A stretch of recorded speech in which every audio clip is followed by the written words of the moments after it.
welcome to the Crafty Maven Getaway. It's Hannah with you today, and I'm going to be doing another planner page. This year, like I mentioned last week when I did my other planner page, this year my intention is to just take a little bit of extra time and plan what I'm working on and the things that I need to do. And so why not plan in my my planner and make it pretty, right? So what you're seeing me do is use some gelatos with a stencil, and I'm actually using the inspiration part, part of the inspiration piece that shows like that glass with like the frosted look that has like it's a sunset or something, and so you see the aqua-y blue colors, and then it goes into the dark color, but then you also see the sunshine coming through, so you get a little bit of like an orangey look. Now, obviously, my colors are not exact, and I think the nice thing about using an inspiration piece is that they don't have to be. Is that you see something and it kind of makes you think, hey, I could do this. So what I tried was like this ombre kind of look that mimicked a little bit of what you saw on that window. So I had that blue and then a little bit of the yellow, orangey. The one side that is from the 31st to the 3rd has a little bit of pink in it. And I actually like that one a little bit better because it mixed maybe a little bit less with the minty teal color, and the orange on the other side mixed a little bit more and into the teal color, and I didn't care for that. One thing that you just see me do was take some matte media in a bottle, and it isn't, well, it's technically not matte because it kind of looks a little glossy, but I put it over top of pretty much that all of the feathers because I don't want this gelato to like smush around as time goes on. That's the one thing about gelatos, and I did gesso beforehand, the spots that I knew I was going to be doing the gelatos because I wanted it to move around. But the thing is it doesn't sit like some media. Once it dries, it's like done. But gelatos have a tendency that if they get wet at all, or if you touch them a lot, they will still move around, especially on the gesso. And I didn't want that to happen. So I thought that maybe if I could put a little bit of something on it, probably even glossy accents would have worked. Though the only thing about glossy accents is it would have been a lot more shinier, and I didn't really care if it was shiny. I just wanted to cover it up. So I did notice, because I just shut it, like once it was dry completely, I shut it and it did kind of stick together in the spots where the feathers kind of met together. So I will say that it is only sort of a successful because now I have to keep a piece of paper in between that page, which is okay.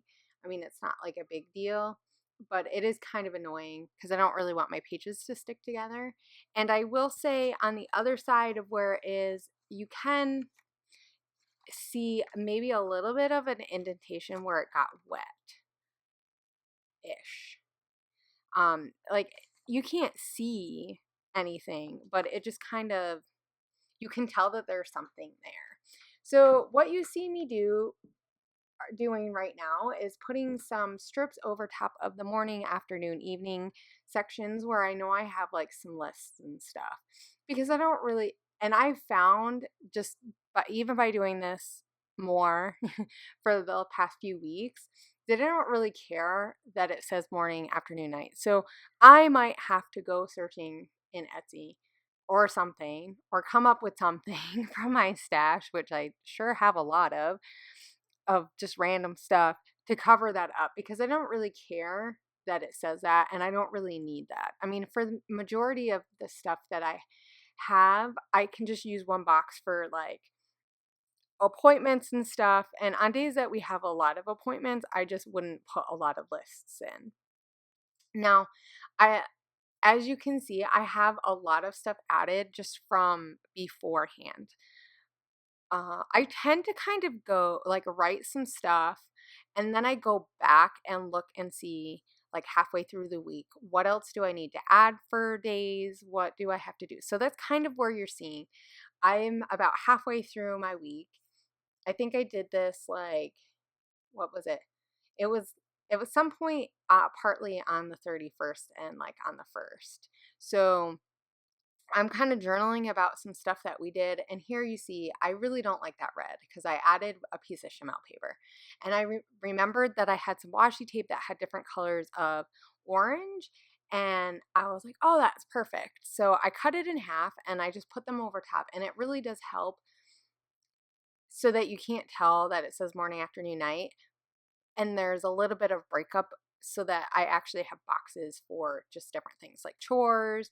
That's one thing that I'm wanting to make sure that I get a better handle on this year, is just being really consistent because we are going to be moving at some point, and I want to make sure that simple like certain things that don't get done all the time that I actually do. So those are things that I'll probably be adding to my chore list, like stuff that you don't do all the time, but that you kind of can easily forget to do, and stuff that maybe that needs to get fixed, that we fix it before we go. So anyway, but I did use a lot of this to just kind of journal about some of the things that we did this week, because like Wednesday was me and my husband's anniversary. So for any of you guys who watch the channel on Wednesday, if you were on the Facebook group, you probably didn't see me because I took a social media free day. Let's put it that way. I had my phone with me, but I didn't do anything with it.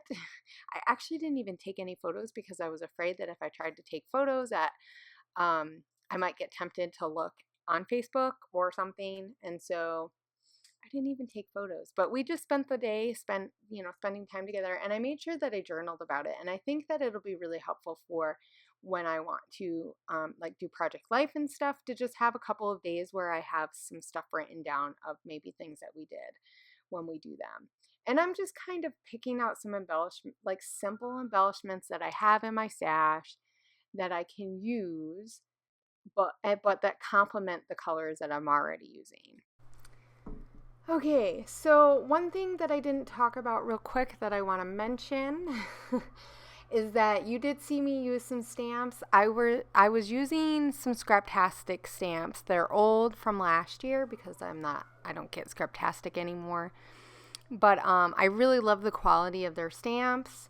I did notice that this year they are doing a planner kit, which I would love to try out if only I had more money to spend and I didn't already have a ton of stuff. So I use Stampin' Up! Ink, I think, but I just use some simple like tree looking things and some acorns, and I thought that it kind of went well with the nature theme of the mood board and keeping it simple. And I mean, even though that's not really stuff that you see here in Hawaii, I think it kind of went with my I don't know, I just like the way that it looked. It went with the feathers and stuff. So I think I'm pretty much done. If you have any questions about anything that I used or did on here, don't forget to ask below. I'll try to get back to you as quick as I can. And just so you guys know, we are trying to work on having an actual planner day. It's just going to take a little while for us to get everything situated. So I will see you guys later, and I hope you guys have a great week. Bye.